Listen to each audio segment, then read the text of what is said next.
JT, thanks for coming on. Appreciate you taking the time to have a conversation with me. Would you mind telling us a little bit about yourself before we get started?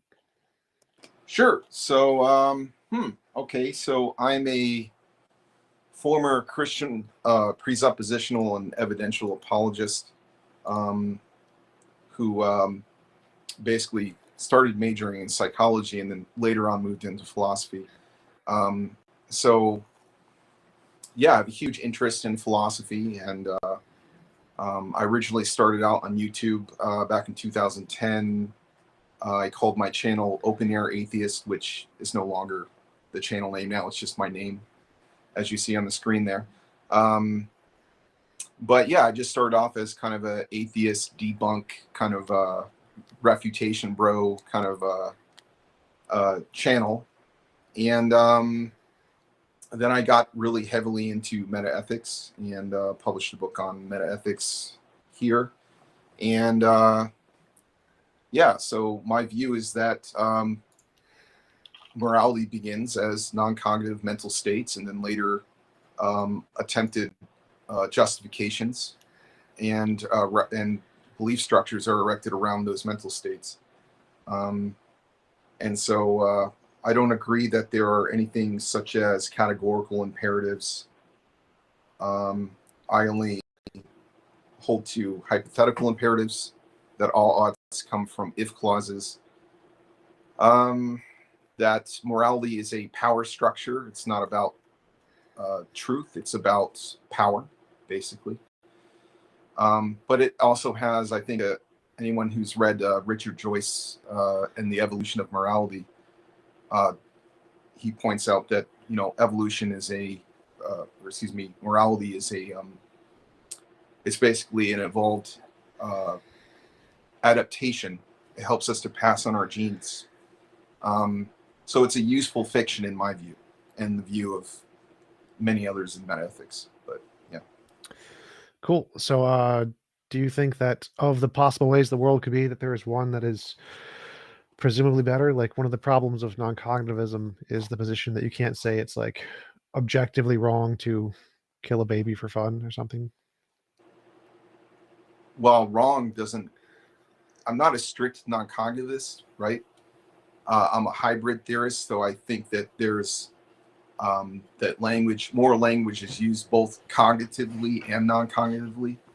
But I would say that, yeah, I mean, if we're going to take my thesis seriously, then yeah, of course, there is no objective good or evil, right?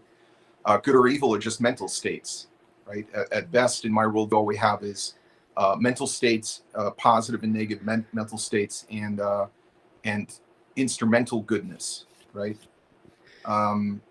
So yeah, I mean, I don't really see that as a necessarily as a flaw. I mean, it might be to some people, I'm sure. For those people who need some kind of external authority dictating to them what good and bad is, right, in a moral sense, then yeah, I guess if you can't understand these more complex, the complex nature of morality, then yeah, I guess there are a lot of people who will need some kind of belief structure to keep them in line. I don't know. Some of these theists, they say stuff, Oh, he froze. and I do all kinds of stuff, So maybe those people do need some kind of belief structure, whether it's true or false, to keep them from doing those kinds of things. Well, do you think that different species all around the universe would develop a similar model of morality? Well, I mean, bees have depending on what we're calling morality, right? But if you mean moral realism, right, I don't think that's possible. But if you mean by morality, people just have preferences, then sure, right? Because we have to pass on our genes. It doesn't make sense to have a society where no one feels safe enough to reproduce, because civilization would be unstable. We wouldn't have a civilization. So yeah, there has to be a certain amount of shared values, and there has to be some structure, right? Well, I mean, like, aliens would presumably come up with the same kind of math and logic: 1+1=2, A=A, those kinds of things. Do you think they'd come up with the same kind of morality? Harming other people for fun is wrong, generally. I don't know if they would if they would use, well, first off, they wouldn't even use our language, right? So, but just hypothetically here, they might if they share the same values. That's the problem. If you have different values, then yeah, you can say if I want X, I ought to do Y. Like if I want a society that looks like X, then I ought to do X, Y, and Z because that is conducive to X, right? So yeah, we have instrumental goods. Sure, I'm seeing how people could, but that's not morality. That's hypothetical imperatives. It's not categorical imperatives. Well, you can have morality with only hypothetical imperatives. You don't need categorical. Yeah, no, I ones. disagree with that. Or why? Because then all you have is you ought to do whatever you want to do. See Kane B's Dr. Kane B in his recent discussion with Rationality Rules on this, where they actually explained to him why that's not going to work.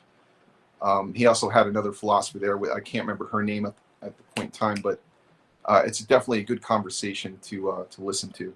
But yeah, that's ultimately what it reduces to is then we ought to do whatever we want to do. Well, no, because you can have a moral object, like a Platonic moral object, and the Platonic moral object grounds morality. And then you can have hypothetical imperatives, like if you want to instantiate the moral object, you ought to do the moral things or whatever. But the morality is ultimately, the moral facts are grounded in the object, the Platonic object, in which case you can what have... reason would I have to believe in this object? It doesn't matter. It's irrelevant. The point is that you can have a morality, an objective morality. You're saying just hypothetically, right? Yeah. Like it's possible to have a moral object, like a Platonic moral object, and then only have hypothetical imperatives. Is it possible? Yes. There's no logical contradiction, which means it's possible. Well, I mean, in that sense, maybe there isn't. I'd have to think about that a little more. I'd have to learn more about these Platonic forms. Maybe there is a contradiction, but just for the sake of brevity, I'll just grant that there may be some Platonic moral objects. I just don't see any reason to believe that. But yeah, I mean, I guess part of my position is pragmatism, right?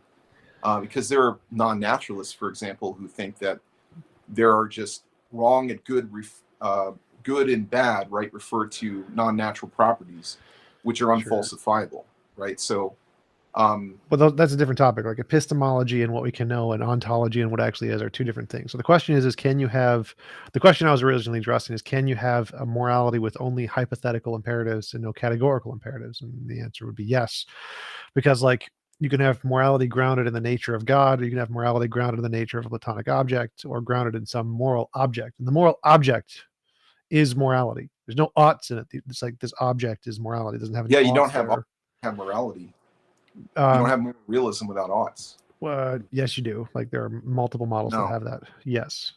Like Stanford Encyclopedia of Philosophy, Moral Naturalism, Section 5. Yeah, no, we disagree with moral naturalism. I'm sure you do, but it's not really, whether you disagree doesn't matter. You can still have moral realism without. It does matter because we have reasons to think like that their propositions, that their arguments are invalid, that there's something wrong with them, and that's a whole nother subject. Sure, but that's not the point here. Are there academically valid models that have moral realism that do not have categorical imperatives? Yes, there are. You can disagree with those. I mean, that's fine. I don't. Yeah, no, I don't agree that those exist, but I agree that there are people that have those positions. I don't care if you agree. That doesn't matter. If there's an academically valid position held in valid esteem in academia. What do you mean? I don't care if it's held in valid esteem. I care whether it's actually putting forth arguments that are cogent, right? I don't care about who holds them in esteem. What? So like if the academic literature, if the professional philosophers say this is perfectly legitimate form and you disagree. It doesn't matter what they say. It doesn't matter what they say.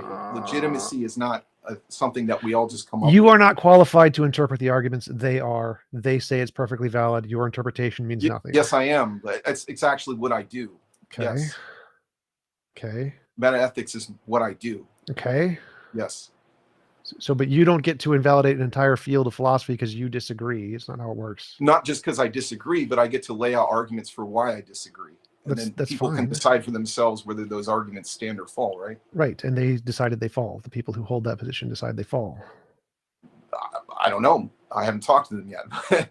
I've talked to a lot of different people, but I haven't talked to whoever you're referring to. Maybe I have talked to them. I don't know who you're referring to exactly. But These exist. There are academic models, professional philosophers who have Yes. models of morality that do not have categorical imperatives. These exist. Moral naturalism, Stanford Encyclopedia of Philosophy, section 5. Yeah. Let me see what exactly you're referring to, I guess. I mean, I don't, you're just. Let me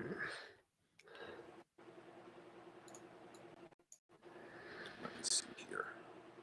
Well, I mean, obviously, I mean, I can't go and look up this now. We're in the middle of a discussion that would take some time, but Okay. I don't know that that's true, but let's say that I'll just, for the sake of it, I'll just say there are people who define it that way.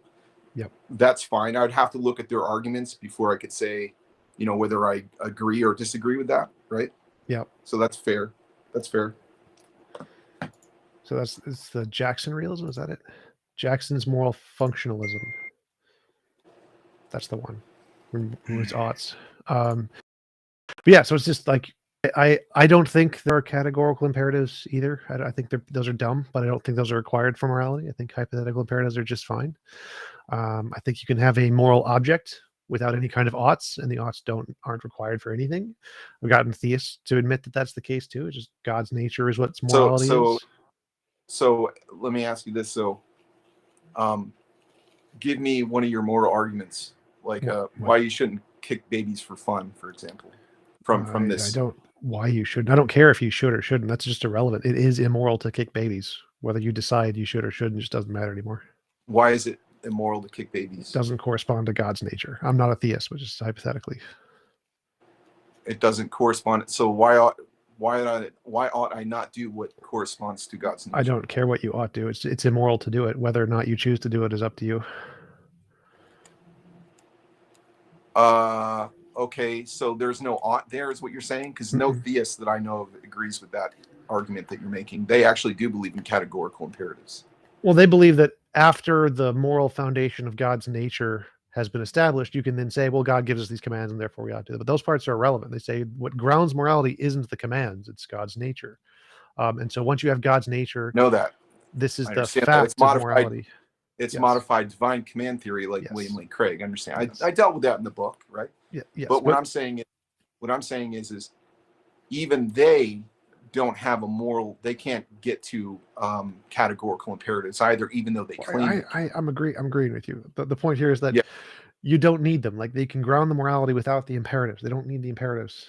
But I don't agree with how you're defining morality. Well, okay. Because morality to me and to most people in metaethics does not mean whatever I want to do. Right, and I didn't say that. But if you're arguing only from hypothetical imperatives, which means you're arguing from if clauses, that's only if the morality is the hypothetical imperative. That's not what I'm saying. I'm saying the morality is God's nature. There is a moral object, and this is morality. The facts are this is the moral object, and anything that is in correspondence with it is moral. Yeah, but nobody agree. Nobody. Okay. Every theist agrees with that. Like pretty much all of that definition. I don't care. What? This isn't. I'm just telling you. Most people do not agree. They agree that there are these properties, that there are true moral propositions.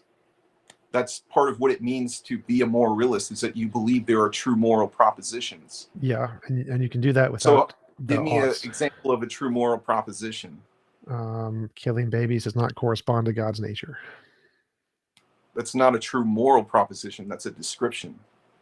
That's fine. That's all you need. Like if there's a fact of the matter that X is moral or X is immoral, you can just describe it and you have. No, I'm sorry. You just don't understand this subject. I don't mean that as an insult. You just don't. Sorry, but I do understand the subject. Like no, you don't. Yes, I do. Like no. Like you have a preconceived notion of what you think morality is. It's not the only one. It's not proven to be correct. It's what's been. I don't care if you made it up. It's not the only one. Like you're begging the question, assuming your definition, which is just you're wrong. Just trying to pull a Sam Harris, where you're trying to change the definition of morality. I get it, but yeah, he's been criticized. I don't care about Sam Harris to oblivion. I don't argue for well-being. Yeah, well, your definition's wrong. Mine's right. There you go. Done. Well, definitions can't be wrong or right. Oh, so that means that yours isn't right and mine isn't right. They're on equal footing. Didn't say it was there right. We go. not accepted by. I didn't say it's right. I said I don't hold to that definition. Well, I proved you wrong, because here is a very predominant theory of morality: God's nature. It is bound by a fact of the matter. It is His nature. The oughts don't matter. They can exist perfectly fine in God's nature without any kind of oughts. It makes perfect sense. Like, oughts are completely irrelevant. It's very easy to understand. Most people understand. Yeah, they don't agree. Even the people that agree, that hold to that. I've literally spoken to the professors on this. Do not believe. They do. No, they believe in something more than hypothetical imperatives. That's irrelevant to the question. What I'm saying, please pay attention. So what I said was, can morality exist without categorical imperatives? The answer is yes. No, they agree. They don't think they not do. moral realism. No. Yes, that's exactly what they agree to. Can moral realism exist without categorical imperatives? Yes, it's grounded in God's nature. And then He gives us commands, and we get the categorical imperatives, but that part's irrelevant. Even if He didn't, you still have moral realism, because the moral facts of what corresponds to God's nature exist independent of whether or not you ought to do them. I understand that a definition that you hold, but I disagree. I don't hold to that definition. Well, I'm not a theist. I don't hold to this definition either. The point is that it's a very common model that is agreed upon universally by millions of people. Like, I don't care. Most theists do not agree with that definition. They do. They literally do. Like, every theist I've talked to has agreed with me on this. You want Dr. James White? Sure. Doesn't agree with that. Matt Slick doesn't agree with that. William Lane Craig. Matt Slick. I've talked to Matt Slick. He does agree with that. He'll agree with this. Yes, he does. He doesn't agree with that. I can literally ask him. Is morality grounded? I had dinner with him and his wife, by the way. Oh my God, this is very, very simple. I've asked them this exact question. Can morality exist in God's nature? Is it grounded in God's nature, independent of what you ought to do? They're like, yes. Yes, it can. It's very easy. It doesn't matter what you ought to do. The truth that this fact is immoral is because it doesn't correspond to his argument. He's not saying God. that. I'm done with that. Good night. I'm going to sleep.